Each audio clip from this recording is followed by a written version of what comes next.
ਹਾਂਜੀ, ਜਦੋਂ ਅਸੀਂ ਮੋਡਰਨਾਈਜੇਸ਼ਨ ਦੀ ਗੱਲ ਕਰਦੇ ਹਾਂ ਤਾਂ ਮੋਡਰਨਾਈਜੇਸ਼ਨ ਦਾ ਮਤਲਬ ਕੀ ਹੈ, ਕਿਵੇਂ ਜਿਹੜੀ ਸੁਸਾਇਟੀ ਹੈਗੀ ਆ ਟ੍ਰੈਡੀਸ਼ਨਲ ਸੁਸਾਇਟੀਜ਼ ਤੋਂ ਮਾਡਰਨ ਸੁਸਾਇਟੀਜ਼ ਦੇ ਵਿੱਚ ਕਨਵਰਟ ਹੋਈ ਹੈ।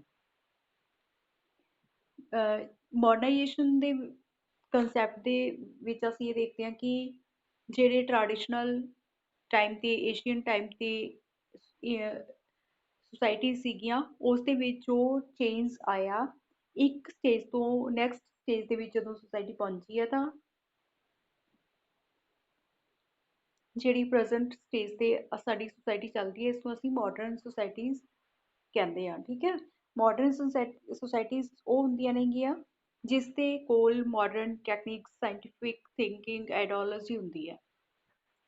ਮਾਡਰਨਾਈਜੇਸ਼ਨ ਦੇ ਕੰਸੈਪਟ ਦੇ ਵਿੱਚ ਬਹੁਤ ਸਾਰੇ ਸੋਸ਼ੋਲੋਜਿਸਟ ਨੇ ਜਿਹੜੇ ਜਿਨ੍ਹਾਂ ਨੇ ਆਪਣੀ ਇਸ ਦੇ ਰਿਗਾਰਡਿੰਗ ਆਪਣੀ ਡੈਫੀਨੇਸ਼ਨ ਦਿੱਤੀਆਂ ਨੇ, ਵਿਊਜ਼ ਦਿੱਤੇ ਨੇ।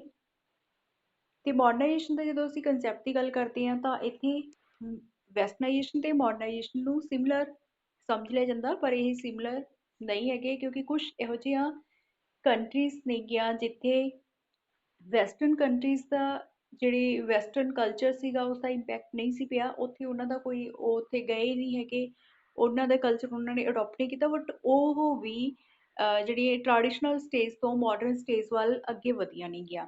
ਇਸ ਕਰਕੇ ਵੈਸਟਰਨਾਈਜੇਸ਼ਨ ਇੱਕ ਅਲੱਗ ਕੰਸੈਪਟ ਹੈ, ਮਾਡਰਨਾਈਜੇਸ਼ਨ ਇੱਕ ਅਲੱਗ ਕੰਸੈਪਟ ਹੈ। ਮਾਡਰਨਾਈਜੇਸ਼ਨ ਦੇ ਵਿੱਚ ਅਸੀਂ ਦੇਖਦੇ ਹਾਂ ਕਿ ਜਦੋਂ ਜਿਹੜੀ ਕੋਈ ਵੀ ਸੁਸਾਇਟੀ ਹੈਗੀ ਆ ਉਸਦੇ ਕੋਲ ਮਾਡਰਨ ਟੈਕਨੀਕਸ ਆ ਜਾਂਦੀਆਂ ਨੇਗੀਆਂ, ਸਾਇੰਟੀਫਿਕ ਥਿੰਕਿੰਗ ਆ ਜਾਂਦੀ ਆ, ਤਾਂ ਉਸ ਸੁਸਾਇਟੀ ਜਿਹੜੀ ਹੈਗੀ ਆ ਡਿਵੈਲਪ ਹੁੰਦੀ ਹੈ ਤਾਂ ਉਹ ਮਾਡਰਨ ਸਟੇਜ ਦੇ ਵਿੱਚ ਪਹੁੰਚਦੀ ਹੈ। ਇੱਥੇ ਜਿਹੜੇ MN श्रीनिवास ਹੈਗੇ ਨੇ ਜਿਨ੍ਹਾਂ ਨੇ ਸੰਸਕ੍ਰਿਤਾਈਜੇਸ਼ਨ ਤੇ ਵੈਸਟਰਨਾਈਜੇਸ਼ਨ ਦਾ ਕੰਸੈਪਟ ਦਿੱਤਾ, ਉਹ ਮਾਡਰਨਾਈਜੇਸ਼ਨ ਦੇ ਕੰਪੈਰੀਟਿਵਲੀ ਜ਼ਿਆਦਾ ਫੋਕਸ ਕਰਦੇ ਨੇ ਵੈਸਟਰਨਾਈਜੇਸ਼ਨ ਦੀ।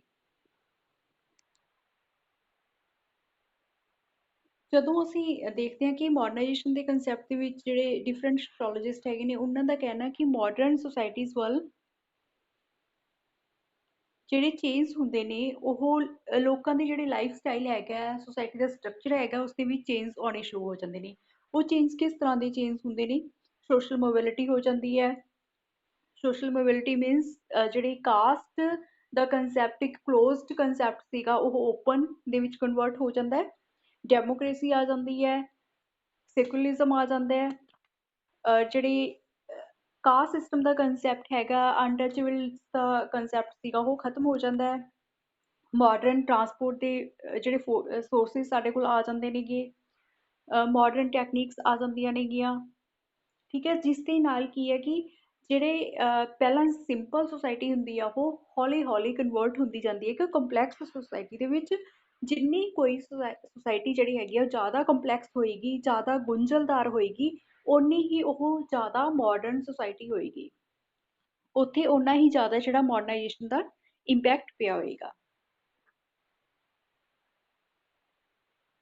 ਜਦੋਂ ਅਸੀਂ ਮਾਡਰਨਾਈਜੇਸ਼ਨ ਦੀ ਗੱਲ ਕਰਦੇ ਹਾਂ ਤਾਂ ਉਹਦੀਆਂ ਮੇਨ ਫੀਚਰਸ ਜਿਹੜੀਆਂ ਨੇਗੀਆਂ, ਮਾਡਰਨਾਈਜੇਸ਼ਨ ਜਿਹੜੀ ਹੁੰਦੀ ਹੈ ਉਹ ਕਿਵੇਂ ਹੁੰਦੀ ਹੈ, ਕਿਹੜੀਆਂ ਕਿਹੜੀਆਂ ਫੀਚਰ ਨੇਗੀਆਂ ਜਿੱਥੇ ਅਸੀਂ ਕਹਿ ਸਕਦੇ ਹਾਂ ਕਿ ਇਹ ਮਾਡਰਨਾਈਜੇਸ਼ਨ ਦੀ ਫੀਚਰਸ ਨੇ। ਸੋਸ਼ਲ ਮੋਬਿਲਿਟੀ ਹੁੰਦੀ ਹੈ। ਸੋਸ਼ਲ ਮੋਬਿਲਿਟੀ ਹੋਣ ਦੇ ਨਾਲ ਕੀ ਹੈ ਕਿ ਜਿਹੜੇ ਸੁਸਾਇਟੀ ਦਾ ਸਟਰਕਚਰ ਹੈਗਾ ਉਸ ਦੇ ਵਿੱਚ ਸੋਸ਼ਲ ਚੇਂਜ ਹੁੰਦੀ ਹੈ। ਇਹ ਜਿਹੜੀ ਸੋਸ਼ਲ ਚੇਂਜ ਹੋਣੀ ਹੈ ਇਹ ਸੋਸ਼ਲ ਲਾਈਫ ਦੇ ਵਿੱਚ ਵੀ ਹੋਣੀ ਹੈ, ਇਕਨੋਮਿਕ ਲਾਈਫ ਦੇ ਵਿੱਚ ਵੀ ਹੋਣੀ ਹੈ, ਸਾਈਕੋਲੋਜੀਕਲ ਜਿਹੜੇ ਐਲੀਮੈਂਟਸ ਹੈਗੇ ਨੇ ਉਹਨਾਂ ਦੇ ਵਿੱਚ ਵੀ ਚੇਂਜਸ ਹੁੰਦੀ ਹੈ। ਇਸ ਤਰ੍ਹਾਂ ਜਿਹੜੀ ਟ੍ਰੈਡੀਸ਼ਨਲ ਨੋਰਮਸ, ਵੈਲਿਊਜ਼, ਕਲਚਰ ਸਾਡੇ ਕੋਲ ਸੀਗਾ, ਸਾਡੀ ਸਿਵਲਾਈਜੇਸ਼ਨ ਸੀਗੀ, ਉਹ ਟ੍ਰਾਂਸਫਰ ਹੋ ਜਾਂਦੀ ਆ ਮਾਡਰਨ ਜਿਹੜੀ ਮਾਡਰਨ ਕਲਚਰ ਦੇ ਵਿੱਚ, ਜਿਹੜੇ ਮਾਡਰਨ ਸਿਵਲਾਈਜੇਸ਼ਨ ਦੇ ਵਿੱਚ, ਤੇ ਲੋਕਾਂ ਦਾ ਸੋਸ਼ਲ ਲਾਈਫ ਚੇਂਜ ਹੋ ਜਾਂਦੀ ਹੈ, ਲਿਵਿੰਗ ਸਟੈਂਡਰਡ ਚੇਂਜ ਹੋ ਜਾਂਦਾ ਹੈ, ਇਕਨੋਮਿਕ ਐਕਟੀਵਿਟੀਜ਼ ਉਹਨਾਂ ਦੀਆਂ ਚੇਂਜ ਹੋ ਜਾਂਦੀਆਂ ਨੇਗੀਆਂ। ਇਸ ਦੇ ਨਾਲ ਸੋਸ਼ਲ ਮੋਬਿਲਿਟੀ ਜਿਹੜੀ ਆਉਂਦੀ ਹੈ ਸੁਸਾਇਟੀ ਦੇ ਵਿੱਚ। ਇਸ ਤੋਂ ਇਲਾਵਾ ਅਸੀਂ ਦੇਖ ਸਕਦੇ ਹਾਂ ਕਿ ਸੋਸ਼ਲ ਡਿਫਰੈਂਸੀਏਸ਼ਨ, ਸੋਸ਼ਲ ਡਿਫਰੈਂਸੀਏਸ਼ਨ ਵੀ ਮਾਡਰਨਾਈਜੇਸ਼ਨ ਦਾ ਇੱਕ ਫੀਚਰ ਹੈਗੀ ਹੈ। ਜੀ, ਜਦੋਂ ਅਸੀਂ ਸਿੰਪਲ ਸੁਸਾਇਟੀ ਦੀ ਗੱਲ ਕਰਦੇ ਹਾਂ, ਟ੍ਰੈਡੀਸ਼ਨਲ ਸੁਸਾਇਟੀ ਦੀ ਗੱਲ ਕਰਦੇ ਹਾਂ ਤਾਂ ਉੱਥੇ ਡਿਫਰੈਂਸਾਈਜੇਸ਼ਨ ਦਾ ਕੰਸੈਪਟ ਨਹੀਂ ਹੈਗਾ। ਉੱਥੇ ਜਿਹੜੇ ਲੋਕ ਹੈਗੇ ਨੇ ਇੱਕ ਦੂਜੇ ਨਾਲ ਸਿੰਪਲ ਲਾਈਫ ਹੈਗੀ ਹੈ। ਇੱਥੇ ਡਿਫਰੈਂਸੀਏਸ਼ਨ ਦੇ ਮੋਡਰਨਾਈਜੇਸ਼ਨ ਆਉਣ ਦੇ ਨਾਲ ਸੁਸਾਇਟੀ ਦੇ ਵਿੱਚ ਡਿਫਰੈਂਸਾਈਜੇਸ਼ਨ ਦਾ ਕੰਸੈਪਟ ਆ ਜਾਂਦਾ। ਸੋਸ਼ਲ ਡਿਫਰੈਂਸਿਸ ਆ ਜਾਂਦੇ ਨੇ। ਕਿਸ ਤਰ੍ਹਾਂ ਦੇ ਡਿਫਰੈਂਸਿਸ ਆਉਣਗੇ? ਡਿਫਰੈਂਸਾਈਜੇਸ਼ਨ ਹੁੰਦੀ ਹੈ, ਸੋਸ਼ਲ ਵੀ ਹੁੰਦੀ ਹੈ, ਇਕਨੋਮਿਕ ਵੀ ਹੁੰਦੀ ਹੈ, ਪੋਲੀਟੀਕਲ ਐਕਟੀਵਿਟੀਜ਼ ਦੇ ਵਿੱਚ ਵੀ ਹੁੰਦੀ ਹੈ। ਕਿਉਂਕਿ ਇੱਕ ਸੁਸਾਇਟੀ ਜਿਹੜੀ ਹੈਗੀ ਹੈ ਸਿੰਪਲ ਸੁਸਾਇਟੀ ਤੋਂ ਕੰਪਲੈਕਸ ਸੁਸਾਇਟੀ ਵੱਲ ਟਰਾਂਸਫਰ ਹੁੰਦੀ ਹੈ। ਜਿਵੇਂ ਅਸੀਂ ਦੇਖਦੇ ਹਾਂ ਕਿ ਟ੍ਰੈਡੀਸ਼ਨਲ ਟਾਈਮ ਤੇ ਇੱਕ ਸਿੰਪਲ ਸੁਸਾਇਟੀ ਸੀ, ਆਕੂਪੇਸ਼ਨ ਉਹਨਾਂ ਦਾ ਸੇਮ ਸਿਮਿਲਰ ਹੁੰਦਾ ਸੀ, ਕਾਸਟ ਦੇ ਬੇਸ ਤੇ ਹੁੰਦਾ ਸੀ। ਇੱਕ ਕਾਸਟ ਦੇ ਲੋਕ ਸੀ ਜਿਹੜੇ ਇੱਕ ਆਕੂਪੇਸ਼ਨ ਕਰਦੇ ਸੀਗੇ, ਦੂਜੀ ਕਾਸਟ ਦੇ ਲੋਕ ਇੱਕ ਆਕੂਪੇਸ਼ਨ ਕਰਦੇ ਸੀਗੇ। ਇਸ ਤਰ੍ਹਾਂ ਜਿਵੇਂ ਹੀ ਮਾਡਰਨ ਸੁਸਾਇਟੀਜ਼ ਜਿਹੜੀ ਡਿਵੈਲਪ ਹੁੰਦੀਆਂ ਨੇਗੀਆਂ, ਇੰਡਸਟਰੀਲਾਈਜੇਸ਼ਨ ਆ ਜਾਂਦੀ ਹੈ। ਇੰਡਸਟਰੀਜ਼ ਆਉਣ ਦੇ ਨਾਲ ਕੀ ਹੁੰਦਾ ਹੈ ਕਿ ਡਿਵੀਜ਼ਨ ਆਫ ਲੇਬਰ ਆ ਜਾਂਦੀ ਹੈ, ਸਪੈਸ਼ਲਾਈਜੇਸ਼ਨ ਦਾ ਕੰਸੈਪਟ ਆ ਜਾਂਦਾ ਹੈ।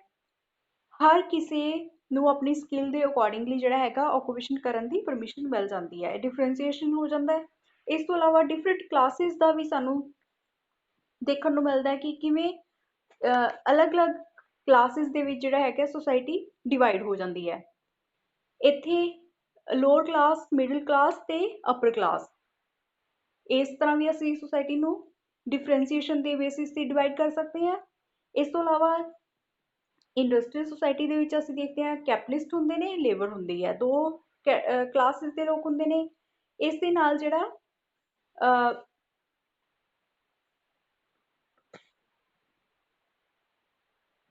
ਇੱਕ ਸੁਸਾਇਟੀ ਦੇ ਵਿੱਚ ਅਲੱਗ-ਅਲੱਗ ਜਿਹੜੇ ਕੰਮ ਹੈਗੇ ਨੇ, ਅਲੱਗ-ਅਲੱਗ ਲੋਕਾਂ ਨੂੰ ਦਿੱਤੇ ਜਾਂਦੇ ਨੇ, ਉਹਨਾਂ ਦੇ ਸਕਿੱਲਸ ਦੇ ਅਕੋਰਡਿੰਗ ਦਿੱਤੇ ਜਾਂਦੇ ਨੇ।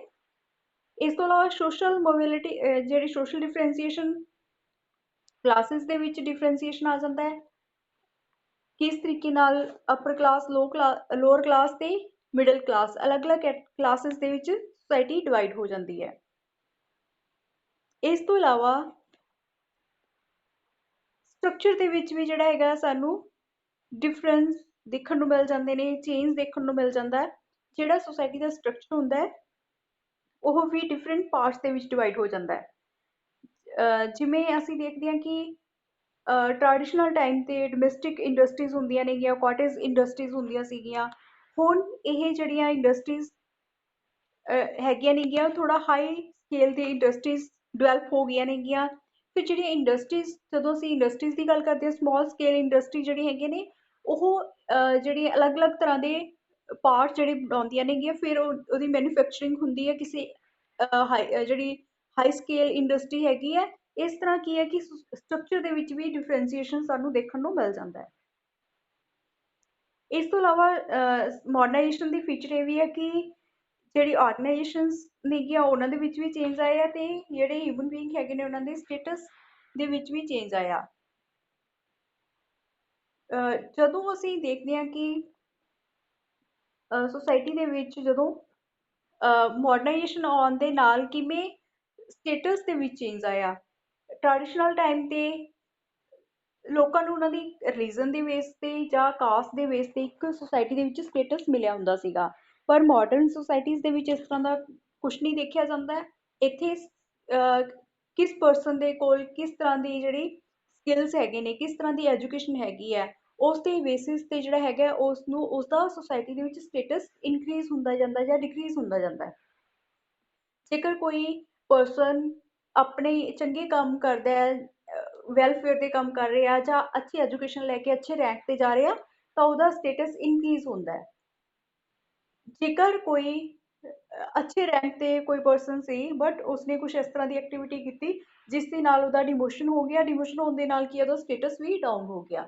ਇਸ ਤਰ੍ਹਾਂ ਮਾਡਰਨ ਸੁਸਾਇਟੀਜ਼ ਦੇ ਵਿੱਚ ਜਿਹੜਾ ਸਟੇਟਸ ਸਿਸਟਮ ਜਿਹੜਾ ਹੈਗਾ ਉਹ ਚੇਂਜ ਹੋ ਗਿਆ ਟੋਟਲੀ। ਇੱਥੇ ਜਿਹੜਾ ਕਾਸਟ ਜਾਂ ਰੀਜ਼ਨ ਦੇ ਬੇਸਿਸ ਤੇ ਟ੍ਰੈਡੀਸ਼ਨਲ ਟਾਈਮ ਦੀ ਤਰ੍ਹਾਂ ਸਟੇਟਸ ਨਹੀਂ ਮਿਲਦਾ। ਇਸ ਤੋਂ ਇਲਾਵਾ ਆਰਗੇਨਾਈਜੇਸ਼ਨ ਵੀ ਮਾਡਰਨ ਜਿਹੜੀ ਮਾਡਰਨਾਈਜੇਸ਼ਨ ਦੀ ਇੱਕ ਫੀਚਰ ਹੈਗੀ ਹੈ, ਕਿਉਂਕਿ ਅਸੀਂ ਦੇਖਦੇ ਹਾਂ ਕਿ ਜਿਵੇਂ ਜਿਵੇਂ ਅਰਬਨ ਸੁਸਾਇਟੀਜ਼ ਡਿਵੈਲਪ ਹੋਈਆਂ ਨੇਗੀਆਂ, ਇੰਡਸਟਰੀਜ਼ ਆਈਆਂ ਨੇਗੀਆਂ, ਉਸ ਦੇ ਨਾਲ ਕੀ ਹੈ ਕਿ ਰੂਰਲ ਏਰੀਆ ਤੋਂ ਲੋਕ ਮਾਈਗ੍ਰੇਟ ਕਰਕੇ ਅਰਬਨ ਏਰੀਆ ਦੇ ਵਿੱਚ ਰਹਿਣਾ ਸ਼ੁਰੂ ਕਰ ਦਿੰਦੇ ਨੇ। ਇੱਥੇ ਇੰਡਸਟਰੀਜ਼ ਦੇ ਵਿੱਚ ਉਹਨਾਂ ਨੂੰ ਕੰਮ ਮਿਲ ਜਾਂਦਾ ਹੈ, ਤੇ ਇੱਥੇ ਜਿਵੇਂ ਜਿਵੇਂ ਅਰਬਨ ਡਿਵੈਲਪਮੈਂਟ ਹੁੰਦੀ ਹੈ ਉਸੇ ਤਰ੍ਹਾਂ ਜਿਹੜਾ ਮਾਡਰਨਾਈਜੇਸ਼ਨ ਅੱਗੇ ਵੱਧਦੀ ਜਾਂਦੀ ਹੈ, ਕਿਉਂਕਿ ਇੰਡਸਟਰੀਜ਼ ਜਿਹੜੀਆਂ ਹੈਗੀਆਂ ਨੇਗੀਆਂ ਡਿਵੈਲਪ ਹੁੰਦੀਆਂ ਜਾਂਦੀਆਂ ਨੇ, ਗਰੋ ਕਰਦੀਆਂ ਜਾਂਦੀਆਂ ਨੇਗੀਆਂ। ਫਿਰ ਟ੍ਰੈਡੀਸ਼ਨਲ ਟਾਈਮ ਤੇ ਅਸੀਂ ਦੇਖਦੇ ਸੀ ਕਿ ਕਾਸਟ ਬੇਸਡ ਆਕੂਪੇਸ਼ਨ ਮਿਲਦੇ ਸੀਗੇ, ਬਟ ਹੁਣ ਇੱਥੇ ਜਿਹੜਾ ਹੈਗਾ ਸਕਿੱਲਸ ਦੇ ਬੇਸਿਸ ਤੇ ਆਕੂਪੇਸ਼ਨ ਮਿਲਣੇ ਸ਼ੁਰੂ ਹੋ ਜਾਂਦੇ ਨੇ ਇੰਡਸਟਰੀਜ਼ ਦੇ ਵਿੱਚ। ਲੋਕ ਅਲੱਗ-ਅਲੱਗ ਥਾਂ ਤੋਂ ਆ ਕੇ ਇੱਕ ਥਾਂ ਤੇ ਰਹਿਣਾ ਸ਼ੁਰੂ ਕਰ ਦਿੰਦੇ ਨੇਗੇ, ਤੇ ਇਸ ਦੇ ਨਾਲ ਕੀ ਹੈ ਕਿ ਉਹ ਕਾਸਟ ਸਿਸਟਮ ਵਾਲਾ ਰਿਲੀਜਨ ਵਾਲਾ ਕਿ ਇੱਥੇ ਇੱਕ ਸਪੈਸੀਫਿਕ ਡਾਇਰੈਕਸ਼ਨ ਦੇ ਵਿੱਚ ਇੱਕ ਕਾਸਟ ਦੇ ਲੋਕਾਂ ਦੇ ਘਰ ਹੋਣਗੇ, ਦੂਜੀ ਥਾਂ ਤੇ ਦੂਜਿਆਂ ਦੇ ਘਰ ਹੋਣਗੇ, ਇਸ ਤਰ੍ਹਾਂ ਦਾ ਜਿਹੜਾ ਕੰਸੈਪਟ ਟੋਟਲੀ ਖਤਮ ਹੋ ਜਾਂਦਾ ਹੈ। ਸਾਰੇ ਮਿਕਸ, ਮਤਲਬ ਕੋਈ ਇਹ ਨਹੀਂ ਹੈਗਾ ਕਿ ਜਿਹੜੇ ਅਰਬਨ ਸੁਸਾਇਟੀਜ਼ ਹੈਗੀਆਂ ਨੇ ਉੱਥੇ ਸਾਨੂੰ ਮਿਕਸ ਜਿਹੜੇ ਕਾਸਟ ਰਿਲੀਜਨ ਦੇ ਲੋਕ ਇੱਕ ਥਾਂ ਤੇ ਰਹਿੰਦੇ ਉਹਨਾਂ ਦੇ ਰੈਜ਼ੀਡੈਂਸ ਦੇਖਣ ਨੂੰ ਮਿਲ ਜਾਂਦੇ ਆ।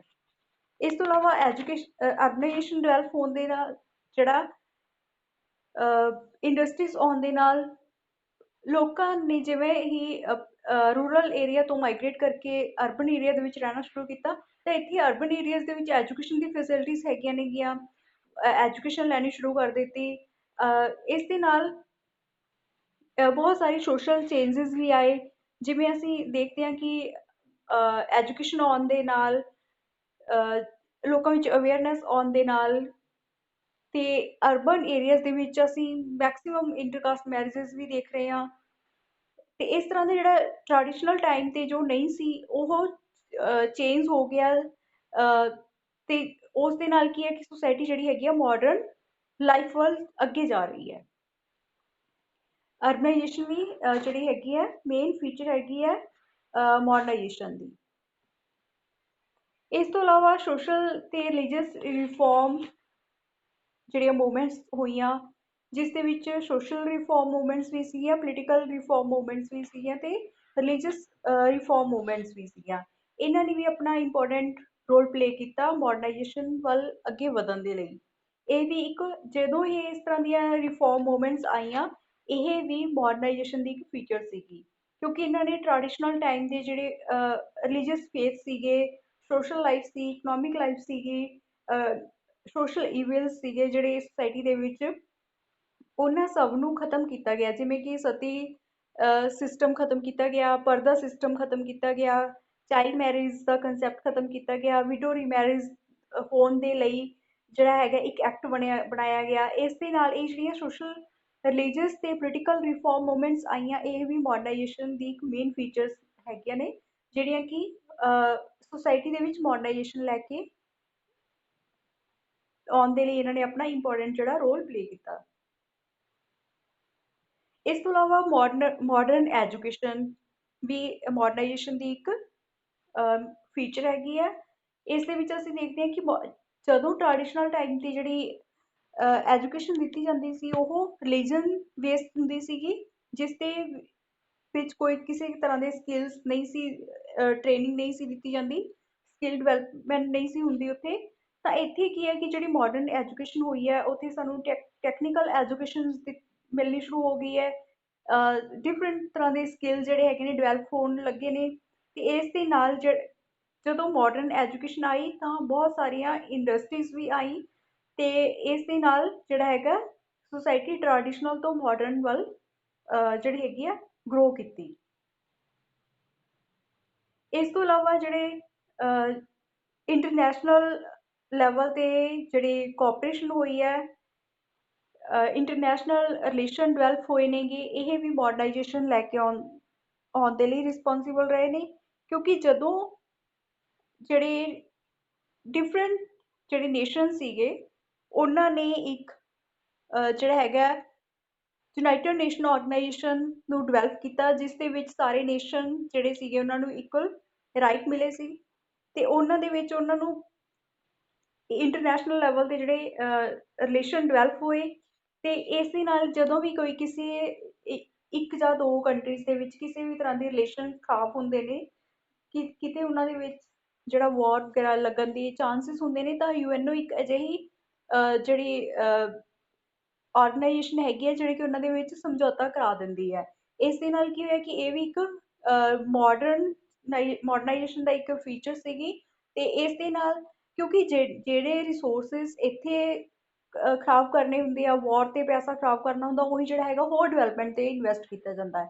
ਇਹ ਵੀ ਮਾਡਰਨਾਈਜੇਸ਼ਨ ਦੀ ਇੱਕ ਅਚੀਵਮੈਂਟ ਸੀ ਕਿ ਯੂਨਾਈਟਿਡ ਨੇਸ਼ਨ ਆਰਗੇਨਾਈਜੇਸ਼ਨ ਨੂੰ ਜਿਹੜਾ ਹੈਗਾ ਲਿਆਂਦਾ ਗਿਆ। ਹਾਂਜੀ, ਇਸ ਤੋਂ ਇਲਾਵਾ ਮੋਡਰਨਾਈਜੇਸ਼ਨ ਲੈ ਕੇ ਆਉਣ ਦੇ ਲਈ ਰਿਸਪੋਂਸੀਬਲ ਕਾਜ਼ ਕਿਹੜੇ ਨੇ?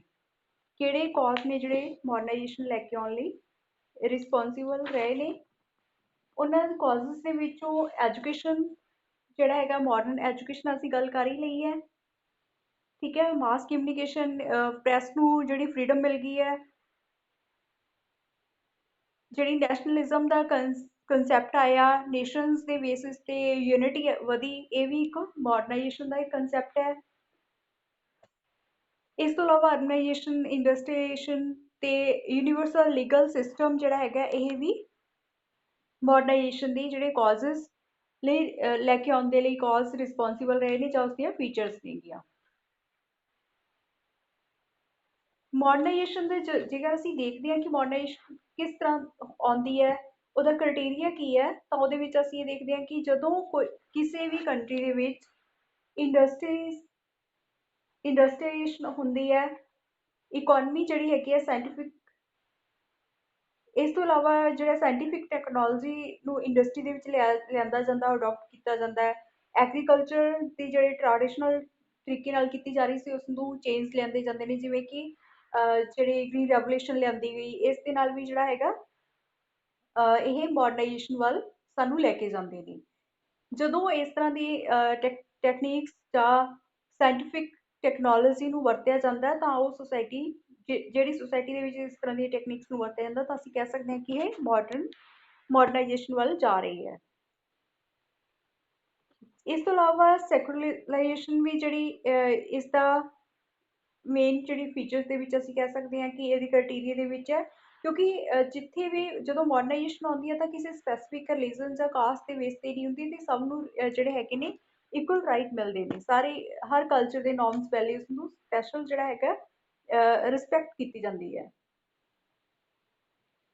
ਇਸ ਤੋਂ ਇਲਾਵਾ ਮਾਡਰਨਾਈਜੇਸ਼ਨ ਦਾ ਕ੍ਰਾਈਟੇਰੀਆ ਇਹ ਵੀ ਹੈ ਕਿ ਜਦੋਂ ਸੋਸ਼ਲ ਮੋਬਿਲਿਟੀ ਹੁੰਦੀ ਹੈ, ਇਸ ਦੇ ਵਿੱਚ ਜੋਗ੍ਰਾਫਿਕਲ ਤੇ ਸੋਸ਼ਲ ਮੋਬਿਲਿਟੀ ਹੋਣ ਦੇ ਨਾਲ ਵੀ ਜਿਹੜੇ ਹੈਗੇ ਮਾਡਰਨਾਈਜੇਸ਼ਨ ਆਉਂਦੀ ਹੈ ਉੱਥੇ, ਕਿਉਂਕਿ ਜਦੋਂ ਸੋਸ਼ਲ ਮੋਬਿਲਿਟੀ ਹੁੰਦੀ ਹੈ, ਓਕੂਪੇਸ਼ਨਲ ਮੋਬਿਲਿਟੀ ਹੁੰਦੀ ਹੈ, ਇੱਕ ਕਲਾਸ ਤੋਂ ਦੂਜੀ ਕਲਾਸ ਦੇ ਵਿੱਚ ਜਾਣ ਦੀ ਸਾਨੂੰ ਫ੍ਰੀडम ਹੁੰਦੀ ਹੈ, ਇਸ ਦੇ ਨਾਲ ਵੀ ਮਾਡਰਨਾਈਜੇਸ਼ਨ ਆਉਂਦੀ ਹੈ, ਕਿਉਂਕਿ ਇੱਕ ਕਲੋਜ਼ਡ ਸੋਸਾਇਟੀ ਤੋਂ ਅਸੀਂ ਓਪਨ ਸੋਸਾਇਟੀ ਵੱਲ ਜਾ ਰਹੇ ਹਾਂ, ਇਹ ਇੱਕ ਮਾਡਰਨਾਈਜੇਸ਼ਨ ਦਾ ਕ੍ਰਾਈਟੇਰੀਆ ਹੈ।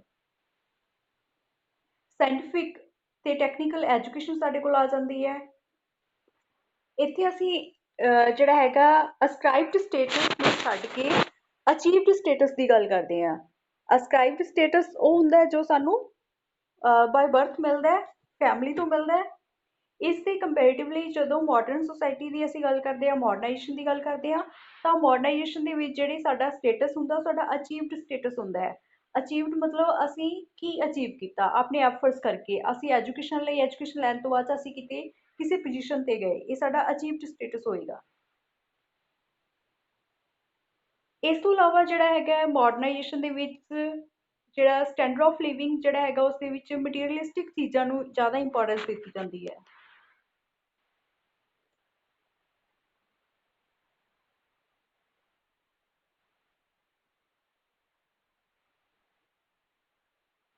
ਇਹ ਕੁਛ ਜਿਹੜਾ ਕ੍ਰਾਈਟੇਰੀਆ ਸੀਗਾ ਮਾਡਰਨਾਈਜੇਸ਼ਨ ਦਾ। ਕਾਜ਼ਸ ਤੇ ਫੀਚਰਸ ਅਸੀਂ ਆਲਰੇਡੀ ਡਿਸਕਸ ਕਰ ਚੁੱਕੇ ਹਾਂ। ਸਿਮਿਲਰ ਕੰਸੈਪਟ ਹੈਗੇ ਨੇ ਜੇਕਰ ਅਸੀਂ ਦੇਖੀਏ ਮਾਡਰਨਾਈਜੇਸ਼ਨ, ਵੈਸਟਰਨਾਈਜੇਸ਼ਨ ਤੇ ਸੰਸਕ੍ਰਿਤਾਈਜੇਸ਼ਨ। ਥੋੜਾ ਫਰਕ ਹੈ, ਜਦੋਂ ਵੀ ਤੁਸੀਂ ਆਨਸਰ ਲਿਖੋਗੇ ਤਾਂ ਇਸ ਚੀਜ਼ ਦਾ ਧਿਆਨ ਰੱਖਿਓ ਕਿ ਕਿਹੜੇ ਕੰਸੈਪਟ ਦੇ ਬਾਰੇ ਪੁੱਛਿਆ ਗਿਆ।